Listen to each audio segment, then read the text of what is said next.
I'm retired Battalion Chief Larry Cockman, Chairman of the Greensboro Fire Department History Book Committee. The American Fire Service is rich in tradition and culture. A firefighter's life is filled with many emotional highs and lows. Stories of major fires, national disasters, medical calls, firehouse living, and family life are often verbally shared from one generation to another. Many times these stories are lost forever when a firefighter passes away. In an effort to preserve these stories, in 2019, the Greensboro Fire Department History Book Committee launched a new program of recording audio-video of our retirees' lives. These stories will be shared on our website, gfhbc.org. In 2020, we did not record because of the COVID-19 pandemic. Please listen as these firefighters share their life experiences with all of us. Joseph Warren Ritter Jr. It was 36 and a half years on the fire department. I was assistant chief when I retired, but for the last couple of months I was actually the acting deputy chief of operations. Chief Staley had retired, and we had already put an interim position into my position, and so I moved up for the last couple of months into operations. I'm from Greensboro, been here all my life. Grew up in Henry Oaks, basically, but I've been here all my life. I'm related to Eli Ritter. I'm thinking he is the only one right now. Hal Ritter was his son, so Hal and I are cousins. Didn't really know them that much before I came on. As a matter of fact, Chief Powell, during my interview, asked me if I was related to anybody, and I said, not that I know of, because I didn't really know, he was on the fire department. But so when I told my parents that I had applied and went for the interview, and my dad said, well, you got a cousin on there. I said, no, I didn't. So I said, there could be some problem, but I don't think it was. So prior to joining the fire department, I had actually, I was working for a plumbing company. I was going through the apprenticeship program to become a licensed plumber, and I did that about 2 years. That was directly out of high school, and it just didn't seem to fit what I like to do, so I was looking for something else to do as well. I wanted to join the fire department. I knew several folks. Paul Brown, for example, retired captain. It seemed like his kids and us, we were in high school about the same time, and we ended up at his house just about every Friday or Saturday night watching TV, just messing around. So I knew him fairly well. Lloyd Halsey, I knew Lloyd. But really, in the beginning, I had no intentions of coming to the fire department. Pete Colbert and I had talked about it, and he said, well, we need to go apply. And I said, well, I don't know, because I just started a plumbing career, and I didn't know where that was going to go. So we ended up applying, and I got hired, and he had to wait another year before he got hired. I don't know why that happened, but he had to wait another year. So the hiring process was a written test, and then an aptitude test, and then we went for an interview with Chief Powell at the time. He did the interviews. And then I'm assuming after we got through with that, we had to go to the training center, and Chief Osborne run us through a little physical agility test to, I'm sure you remember, run around the tower, hang out the window. And he did tie a rope on us. I wasn't really sure how secure that rope was, but I was hoping it was very secure. And then come back in and then walk back up to the training center. So, trying to think, seemed like I received a letter after that I was offered the position, and then I came in. Started July the 5th of 1972. My starting salary was $553 a month. And you may get into this later, but we actually, a large portion of our class was hired before we actually went through training. There was a couple hired in April, and then some in June, July, and September. So it was kind of, during training, I actually got the notice that we got an increase during training, our 6 months increase, because we had been there so long. About half, I think it was about half the class. There was approximately 21, I think, in our training class. To name a few: Sam Angel, Larry Coble, Danny Shoemate, Danny Underwood, Jerry Price, Charlie Jones, Robert Graves, Carl Eller, Kerry Hensley. I'm sure I'm leaving some out, but I think class. Arlie Reese. I think all total there was about 7 chief officers that came out of the class, several captains and FEOs as well. One of the biggest challenges, I guess, that I had during training was the hydraulics was pretty tough. It took a while to get a hold of that, but that was, I accomplished that pretty well. But there was a group of about 4 or 5 of us. We had study groups that we studied probably weekly, a couple of times each week, and that really helped me a lot, the guys that was in that group. So, but it was really the other thing we had to do was, instead of outlines, they would put like overheads up on the board, and you had to write down the information so you'd have your own outlines. So it wasn't just paper they were handing out. You had to sit there and write the stuff. So, a couple of things, some funny things that happened during training was, like I said, there was about 4 or 5 of us that always kind of hung around together and studied together, and it seemed like we were always getting, not necessarily in trouble, but I remember Chief Kent, when they had to tie us on the stretcher and pull us out, let us out the window. He had me all tied in. He started pulling on mustaches. As I was laying on the stretcher, couldn't do anything. And then, of course, the plugging the sprinklers, that was always fun. I mean, we had a lot of good times in training, and we were really close in training. When prior to training, when we were actually at the training center, you know, they would put us out there for several weeks or months, and then they'd move us to the line. But you know, the bond that we developed out there with, I think there was 4 of us that actually was hired at the same time or around the same time that worked out there together. And then again, before we went through training, they put us on the truck. So I was on truck 1 up at Central for a while and had a good crew up there and really enjoyed it. So I knew I'd made the right decisions, which put a little more pressure on you when you go through training. I said, you know, I really need to get through this. So, but yeah, I knew I'd made the right decision once I finally went through those steps, and then training was just. My first apparatus assignment was Truck 1 at Central Station. My first captain was Captain Jack Rich, and of course that was prior to going through training. He was my first captain. Jerry Branson was the driver, Otis Sellers, Eddie Coleman, and myself. And then actually when I come out of training, I went right back to the same company, but Captain Scott was my captain then. Captain Rich, who was my first captain, was very energetic. I mean, we would come back from a call, and before, you know, we always washed the trucks down before we backed them in, and before I could even get off the truck, he had the hose pipe. He had made a lap around the truck washing it off. So he had the nickname Captain Quick, and I know why, because but he was really, he worked with me, he taught me some things, and it really got me off to a good start. So yeah, he was a good captain. Captain Scott was I guess at the time, the logistics officer. So he gathered the supplies and uniforms and all that stuff. And of course, I was the one, you put them in the pickup truck and I delivered them to the station. And Captain Scott was real particular with that, with the supplies. If you order 3 boxes of Tide, he may send you 2. So, I mean, he was real close on that. And talk about uniforms, and I'm sure you remember, we just got hand-me-downs when we came on. When, you know, it was time to graduate from training, when you left training, there was really no graduation. You know, you went down to see Captain Scott, and you may get a coat with a hole in the pocket and the shoes about halfway out, but my nickname was Worm. They called me Worm.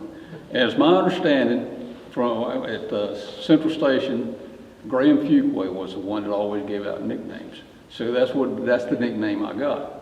But the funny thing about that was, when I was a small kid, a little girl behind our house, she couldn't pronounce my name. So that's what she called me. So, and it was kind of funny when I come on, then that's what Graham put on me. Some of the pranks that I remember were, and I would just say what happened to me.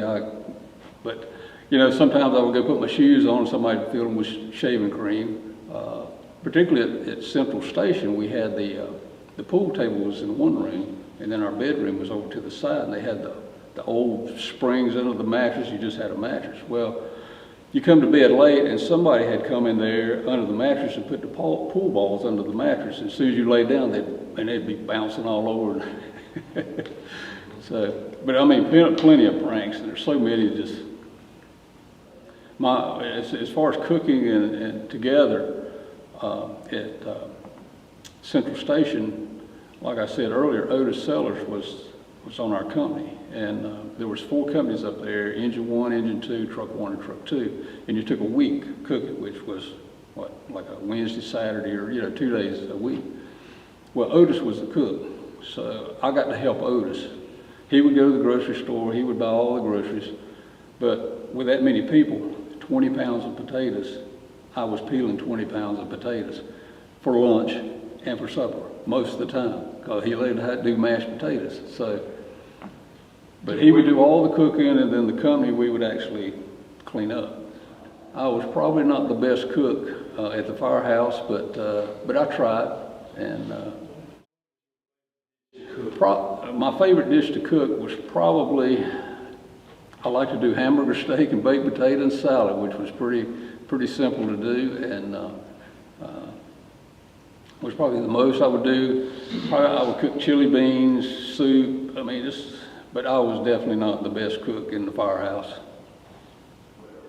Yeah, I think the firefighters should eat together and cook together and have their meals together, because there's a lot of fellowship and a lot of discussion that goes on at the kitchen table. A lot of relationship building. You learn a lot about each other. I mean, it's just a fun time. It was a fun time to do that. And you sit down twice a day, and you're all in there together and laughing and talking and eating and having a good time. And I think that's being missed some today. But I know some stations still do, but I don't think as many do it today as before, because the only time we can leave the station was a fire call. Well, unless somebody went to the store, picked up the groceries, you come back. So really the only time we could leave was a fire call. Some of the advantages of the cubicles are it gives the individual their private space, and which I think is important. And I think the days and times that we're in now, I think that's important, and that's something that's important to the individual, more so than the team building aspect. Some of the disadvantages I see is of sleeping in cubicles is you miss that camaraderie with your fellow firefighters. As I mentioned a while ago, the pranks and the shenanigans that go on during the night. It's just, I mean, it just brings that closeness together when you're eating together, you're sleeping in the same room together. You're just doing basically everything together, to where I think that's better than cubicles. Everybody goes their separate ways. When a retired firefighter comes to a station, visits a station now, I think it's important of course they always make you feel welcome, but to talk to them and try to understand where they came from, what part they had in building the fire department as it is today. And so I think that helps them, and then they can actually understand how what they're doing can help build it for the future. But it makes you feel good when you come in, and of course now the fire station, a lot of them don't really know who you are, but you can introduce yourself and talk to them, and they can ask you questions. What was it like when we were there, and compare that to what it's like today, what they're involved in. Well, my first fire call, I can't remember it specifically, but I know that being on Truck 1, we had a large part of the city, and prior to me even going through training, there were several fire calls. The one in particular that I do remember was, it was on East Lee Street, and of course my captain told me, well, they taught us before we left the training center to go to the trucks, how to put on an air pack and catch a hydrant. That was basically it. So my captain, Rich, said, stay with me. So that's basically what I did, or Eddie Coleman. Eddie Coleman was on my company, so, he said, stay with me, stay with Eddie. So, which is basically what I did. And so I had already fought fire and, been in the attics and been everywhere because, they put the young guy up in the attic to check things. And so there was a lot of things that I got to do on that call, but it was on East Lee Street, going down the road, and I saw smoke showing, and I'm thinking, well, this is it. This is what I signed on for. And there again, I said, yeah, this is what I want. This is what I want. In regards to medical calls, like I said, I was at Central Station. They had one of the rescue trucks. I think the other one was at 5. So it was basically would respond on drownings and I'm assuming major wrecks and that kind of calls. But probably in the mid-70s, the North Carolina began the EMT program, the Emergency Medical Technician program, and I saw the fire department slowly start to go that direction. Several of us went on our own and to get the EMT certification, and I'm thinking they would give us some time off on duty, to go attend. So we had our EMT, and then I think it was in '77 they actually put the QRVs, the quick response vehicles, in service. And so there was 27 of us that were actually first assigned to those. And I happened to be assigned to the one at Station 5, along with John Stewart and Hal O'Neill. There was the 3 of us on Squad 1 is where we were. And in those days, we responded on medical calls, and all the engines first in territory, so it was like a odor investigation, electrical investigation, and all. So gained a lot of experience riding that truck, but I think later on then they moved away to where the engines started responding as well. So yeah, medical calls was actually being developed or moved that way in the late '70s. So major fires I was on it was on Broome Road. I think it was the dry kill plant. I was on the Davie Street fire. Is what? The Davie Street fire. I'm sure there's many others, but on Broome Road, I was just a firefighter, and we had set up our aerial for aerial operations. And so, connecting the Black Widow that was on the end of the ladder, and I wasn't actually operating that ladder, but I was helping Jerry set everything up. And basically we just stayed right there at the truck because it was really a defensive operation. There was really no interior attack or any of that. I think prior to us getting there, they had tried some interior attack, but they backed everybody out. So the Black Widow on the aerial truck was actually a nozzle attached to the end of the ladder. It had, I want to say remote control, but it was actually a cable, and you had some switches and all that you could, widen the pattern, raise it up and down. I think it would move a little bit side to side, not much, but you could actually operate it from the pedestal of the turntable, You could use that. Not many of them, I think I know Truck 1 had it, Truck 5, probably some of the other trucks as well. On the Davie Street call, I was actually assigned to Car 1. Chief Kimmel was off. I don't remember if he was vacation or sick leave, but Chief Kimmel was off and had assigned me to the car. And the second alarm came in, and we were actually, Car 1 was stationed at Station 9, 49 now. So I proceeded, I was dispatched on second alarm, went that way, and when I crossed M and I came in on Friendly, there was smoke everywhere. And when I got there, Chief Shoemate was actually the instant commander. He assigned me to the rear of the building on Davie Street. And that's basically where I worked operations. I think I had engine 5 back there, truck 5, maybe truck 11, I'm not really sure. But I had several companies back there that we were operating in the back, which fortunate for us, the wind was at our back. So it was blowing it kind of across Davis Street on up to Elm Street. So the wind was at our back, and so we were able to get pretty close to the building until they had the backdraft in front, and the back walls just crumbled in the back. So the effects of 9/11. First off, for me, that was a pretty dramatic event that really changed the whole perspective for me of how the fire service is and what they are and what they will be, because that was really a big change for us, for me as personally. The position I was in, I think I was actually a battalion commander then, but you know, when I saw that, you know, I just couldn't believe what I was seeing and how it changed not only us as a fire service in Greensboro, but the fire services everywhere.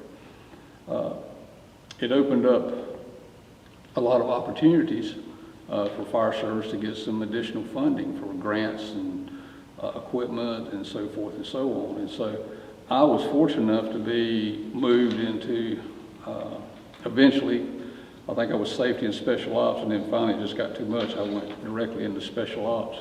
And but it was really, it's just a, you know, in public perception, I think really, the fire service really changed then. I mean, I think we had the reputation, whether it was true or not, of just sitting at the firehouse waiting for a fire call to come in. And I think it really changed the public perception to where, you know, these people, these guys and girls can do something else or are more beneficial to us.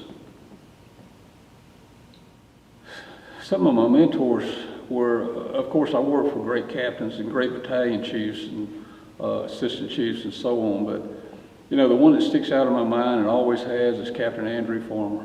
I mean, he was, I was his driver. I think I was actually on the squad and then moved over to driver under him, and he was just ex-Marine. I mean, he was just, he had things just organized, and he was really, really, really just a great captain and helped me along. Your brother Raymond was my captain. I mean, I learned a lot from him, and I think the thing is the opportunities are there. You know, you can learn from everybody, from each individual. You know, each individual has their strong points and their weak points, and you know, you can kind of say, this is what I need to do, and this is what I don't need to do, and this is, you know, how I prepared myself. So yeah, I mean, great guys. And I'll say this too. Even I got promoted to higher positions, and even as assistant chief, doing the USAR training and the hazmat training, and yeah, I wasn't the expert on that stuff. You know, so the guys, I mean, the guys and girls on the trucks, they taught me tons of stuff, and you know, I got a great respect for them, and I mean, they really helped me to get what I needed to get the stuff to help them. So, you know, without them, I never could have done it. It never would have happened. Some changes that happened during my career was, I think the biggest thing was, or some of the things are apparatus.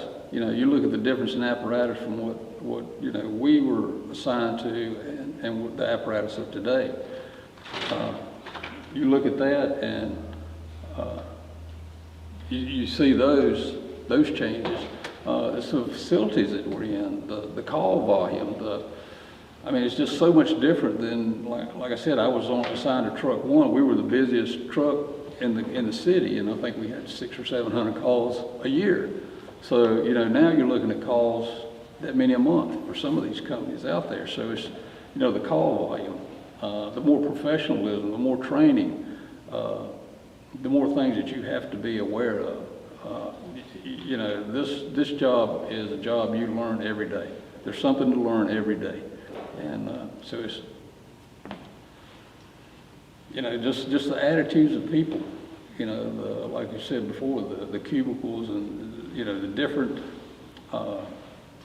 characteristics of the individuals and addressing those differences of the people and the diversity of the people. And that's just a challenge for the fire department, which makes it better. I mean even 10, 20 years from now, I know it will be better than it is today. So it's just, if I could do it all over again, I would do it all over again. It's just, I worked several jobs before I came to the fire department, but I enjoyed every day that I come to work. I enjoyed it. A lot of hard work, and you're always dealing with some things you don't necessarily like to deal with, but I enjoyed every day that I come to work. Some of the heartbreaking moments I think that I've been on, and this was fairly early on in my career.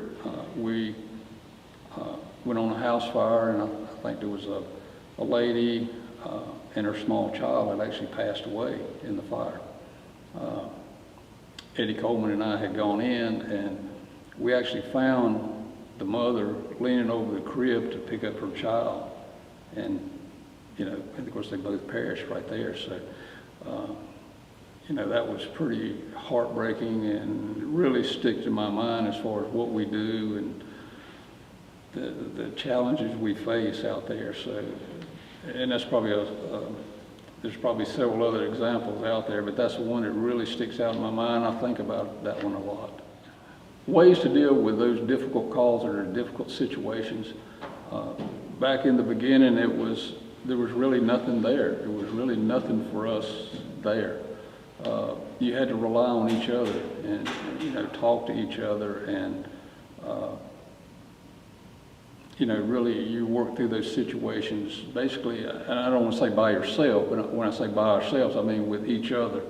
There was no outside help and no outside help coming in. But now I know they've got the peer groups that get together. They've actually got the psychologists or whatever that can come in and talk to these folks, talk to the firefighters and really help them, deal with their emotions, because it is emotional. And, we've seen things out there that normal people will never see. And it's no different than us in the military. There's stuff in the military that they see things that we will never see. So, and probably shouldn't see, but because of our career that we do that. So I think that's real important to have some kind of mechanism out there, something in place to help these folks, because we had to deal with a lot of that internally and with each other, and we helped each other. So that goes back to the spending time at the kitchen table, those open dormitories and those type of things, to where you're not isolated by yourself. I think it goes back to that some as well. When a firefighter passes away, anywhere to begin with, it is one of those things that always strikes home at you. But when it happens to us in our fire department, it's always more difficult because they're not only your friends and co-workers, they're your family. It's like someone in your family has passed away. And to me, that support groups that come in and can work with people, work with the firefighters, are really important. Because, it's just like a member of your family that passes away. So, working with the female firefighters was it's a change for us. It was a change that came about. I think at Station 5, I think it was Chief Staley and Captain Pierman were the first two. I think there was another one, I don't think she stayed very long, but they were assigned to another station, but then they started coming to Station 5 as well. And it was really a good situation. I enjoyed working with them. They did a good job, and you mentioned Kathy Swiderski. I was at Station 1. I think it was the battalion chief up there, or commander, but anyway, her responsibility was my room. She was just phenomenal what she would do, and taking care of that room and taking care of the things that she did. And on the fire scene, they were right there. I mean, they were there. So just like, just like the male firefighters, I mean, I thought it was something that's was needed, and even more so needed. So knowing what I know now and what I would do different, I think I would take more opportunities in other divisions. I think would be beneficial. You get a whole picture of the department instead of just one side. And I know, and I'm no different than anybody else. I wanted to come and fight fire. That's what I wanted to do. But there's so many other facets of the fire department that are just as important, or maybe even more important than that. So I think I may have taken the opportunities to go to some other places. Because sometimes you get thrown into those situations and you have no experience in the past, training or fire prevention or some of those things. You get put into those positions, and then you're playing catch up all the time. Instead, if you get a good solid background, I think would be a good way to go. I wish I had done more opportunities, taken advantage of those opportunities. The role of the firefighter have changed over the years. Like when you and I came on, it was, the fire call come in, you get on the truck, and it was a fire call. That was basically it. Then as we started moving into the medical side, responding to medical calls, EMTs, and that kind of thing. Hazardous materials response is a big response. The technical rescue programs, the trench rescue, the collapse, and water rescue, all of those things that firefighters typically didn't do when you and I were there. It was, fighting the fires. And so the roles of the firefighters have changed, and that goes back to some of the opportunities. There's opportunities, not necessarily you had to go out, somewhere off the line. You can go to hazmat, you can go to the technical rescue program, you can go to the foam task force. I mean, there's so many opportunities out there for somebody to learn different facets of the department that, the roles have much changed. What's it's going to be in the future? I mean, who knows? Who knows what it's going to be in the future? So the hurricane deployments, a couple of things that stand out in my mind. The first one we went on was, actually Chief Spears had led a group, and we had a John boat, flat bottom boat with I can't remember what horsepower it was, maybe a 9 horsepower motor and a life vest and some ropes, and that was it. He went down east for a week, and then we switched out for a week. So that was the first one. Then the next one we went on was, I think it was, we went to Hatteras. It was Isabel, was the hurricane. We went out there. We got to Manio, where we actually went to Kinston first to check in at the EOC. So we left Kinston and went to Manio, and the roads were flooded, so they had to put us on helicopters and fly us in. No equipment, nothing. About half the team flew in on helicopters. So we get on the island, and there's nothing. There's no lights, no electricity, nothing. And they put us off at the ferry, where you catch the ferry from Hatteras over to Okokoke. That's where the helicopter landed. And so, where do we go from here? The helicopter pulls off, and there we are. Well, the guy that was actually running the port there, or the little gift shop and whatever that is, he said, y'all can stay here. So we ended up staying there. He said, you can go out and get a bucket of water to flush your toilets. He said, I got lights, I got air conditioning, no water. So that's where we ended up staying. And then that night, they brought the rest of the team over on a ferry.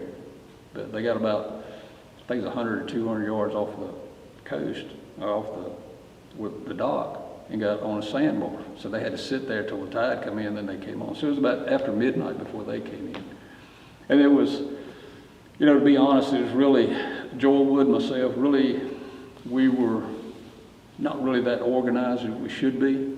But we learned a lot from that, and we came back, and Joel and I sat down and we said, we got to do something. We got to do something with this. And then we tried to put a structure in place to where, he and I were kind of the leads, and, the teams were out there. And so we went to the mountains, Haywood County. We went for 1 week, came home for a week, and went back a week. And Craig Smith and Sam Montgomery and Steve Couturier and several of those others over at 5, they really started helping us, put some of these things in place to make it easier. So we could go back in Haywood County, and I always remember one of the things I talked to them about was when we had our meeting before we left. A lot of them had gone on some of those first deployments. I said, did you notice anything? Is anything better this time than in the past? And a couple of things they said was more organized and more controlled, and because we didn't know what we were doing. I mean, it's brand new. I mean, we were just out there. So, but yeah, we did several of those, and the paperwork's a nightmare when you come back. Craig's learning that now as he puts that paperwork together. So, in my mind, a successful firefighter is someone that is willing to take chances and take advantage of those opportunities out there. Do the best you can wherever you are. I think all of us in the fire service have had some of those assignments that are probably great assignments and some that are probably not so great. But to me, the thing that I learned through the years was there's always opportunities to learn something no matter where you are, no matter what side of town you are, what area you're in. I mean, there's always those opportunities to learn something. Like when I was promoted battalion chief to battalion 4, we had the tank farm, a lot of industrial areas out there, something that I never had really been exposed to that much. And, those guys out there knew a lot about it. And I mean, it was fun. I mean, to me, it was fun to go out there and learn those new opportunities and take advantage of those. So I think a successful firefighter is that, willing to take those chances, willing to educate themselves to make them better prepared for promotions and advancement that can come along. You can only do so much. You can do what you can for you, but then somebody else got to make those decisions. But put yourself in those positions to be successful. And I think that's a model firefighter, and caring for people and those type of things I think is really important. I think wives are important in the careers of firefighters along with the whole family. But I think having a supportive wife at home that challenges you from time to time, and I can attest to me, I was challenged from time to time from my wife to, keep trying or, stay in school and those type of things. So I think having that at home is very important to where that you can focus on your job and do that as well. She has really, Judy has really been, to me, and not just because she's my wife, but a part of this fire department. She loves all the people here. She loves to give the hugs, and she loves to be involved. I know when we did the conferences out at the Corey Convention Center, she was over the partners program. I mean, she was in her element. She just loved that stuff. And she loves to go to the fire station now, and if she don't know you, she's going to know you before she leaves. I mean, some of the younger guys, and they'll want to shake hands, and I said, no, I don't do that. So I'm the hugger. I'm going to get a hug while I'm here. So, but that is very important. And then again, it's that family attitude. It's you bring your family into the fire station, and our kids and grandkids. I mean, it's like, they just fall into that area, and it's just a great thing. It's something that's needed. I'm hoping that's carrying on now. I think it is some, but not being there, you just don't know. But I think faith is a big part of what we do. You have to have someone there that you can rely on, and God is there all the time, and you can rely on Him. The situations that we put ourselves in and that we put other folks in, it's a big responsibility, and faith is you got to have that with you so that you can actually move forward and feel good about what you do, and I think it's very important. The effects on a firefighter, or the effects of your health on our profession, I think the information's out there. I think the information about, the cancer-causing elements that you get into, the firefighting. When you and I came along, I mean, as soon as the fire was out, if you put an air pack on, you took it off, and that's where all the stuff is. As far as I know right now, nothing has really affected me from that, from those activities, but I think the possibility is always there. I think a lot of things are being put in place and being looked at, different perspective, because probably in the past that information wasn't being tracked as much, and you need to track that to make sure. So I know that there's several firefighters that are retired now and maybe just recently had to retire because of the effects of some of the things that we get into, and even passed away. So it's just something I hope people are more aware of and begin to be more aware of. What I would like to be remembered as being good at what I did, enjoying what I did, and caring about the people that was there.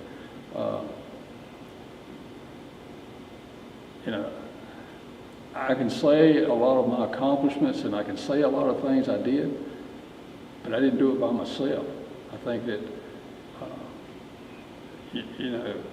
I was fortunate, like I said, to be over special operations, and there were a lot of good people and base there that helped me do what I did. It wasn't me that did it, it was them that did it. I've never been one to really try to take a lot of credit for myself. I don't really want to take credit for myself. I'd rather give credit to you and Harold and the other folks and the people on those teams that are doing the work. They just give me the information to get what I needed to get for them. So, you hope that you were fair to everybody. There's probably some differences of opinion on that, but you hope that you was. You try to do the right thing, and sometimes it works and sometimes it don't, but at least you try. So I'd like for my family to remember about me that I enjoyed my job. I enjoyed going to work every day. Tried to do the very best I could. I hope that they could find a job that that fits them that way as well. I'd like for them to realize the dangers of our job and our profession, and I think they do. Maybe some of the younger ones don't because they weren't really around that much, but I love my job. I love to go to work every day. And I think the thing that they're seeing now too is we're still staying connected. We're still staying connected. It's not like when you retire, it's over with. We're still connected. Well, let's see, something that probably nobody knows about me, which I probably didn't know until the interview, that I was in the plumbing field for a while. That's probably one thing they didn't know. A couple other things, I used to have horses. Not necessarily raised, I raised one, but my dad and I, we had about 3 or 4 horses at one time, and we rode horseback and went riding everywhere. And I know Jerry Price does because we went riding with him some, but yeah, that's something not a lot of people know. I think as far as a special message would be to the current firefighters to, enjoy the time that you're at the department. Because when you come on, it seems like 30 years, that's forever. But I'm telling you, it'll pass overnight. So, enjoy your job, enjoy each other, be as safe as you can, and take advantage of opportunities. I think that would be my message, just, do those things, and your career will be over. And, but like you said, friends for a lifetime. I mean, the friends and relationships you develop now will be there forever. The only thing that I would say is, I've enjoyed the opportunities that's been presented to me. I've enjoyed doing the job that I do. Enjoy the people more than anything, and I think that's what I miss more than anything is being involved with the folks that I used to work with. Had a lot of help along the way, a lot of good people that I worked for. I think I worked for you one time. for a little I while. work for you too. Yeah, and he worked for me one time. And you know, that's the unique thing about the fire department. You know, you can come along and, you know, you'd be working for somebody, it won't be long, they'll be working for you. And there again, you may be working for them again. So it's just something you never know. So, which is good. And, you know, the things you pick up and the things you learn from people. Your brother was my captain, and he was an outstanding captain, an excellent friend, competitor. I think these interviews are very valuable. I think they preserve some of the past. You know, there's no way to sit down, and I don't know how long we've been doing this, an hour and 10 minutes, and cover everything that's happened in my career, just like your career and Harold's career and everybody's career. I think you look at those pieces, say, well, you know, this is what he said, and this is what she said, and you put it all together, and it really forms a good history of our fire department that is lost. I mean, it's like, you know, some of the generations are still there, very few, but take, for example, the tank farm equipment. To some folks, it's just there. To us, it was getting it there. You see what I'm saying? And I mean, just like the fire trucks for today. You know, well, that's the fire truck I'm assigned to. But how long did it take to get that type of technology up to where it is now? And who had to work for it? Who had to fight for it? And who had to? Same thing with them. Here's where they are today. What battles look ahead of them? So yeah. But I think this is very valuable because it gives kind of a background of some of the things that happened within a department over the years and what's important to us and that kind of thing. But I applaud you for doing it. I know it takes a lot of your time and Harold's time as well, but it's you know, you took a big bite out of a little bitty apple, or a little bite out of a big apple, I think is a better way to put it. So, because it's a lot to do, and it's going to be good when it's all through. Yeah. In closing, the Greensboro Firefighters History Book Committee hopes you have gained a greater insight into the dangers, the challenges, and emotional events that have influenced and shaped the American firefighter.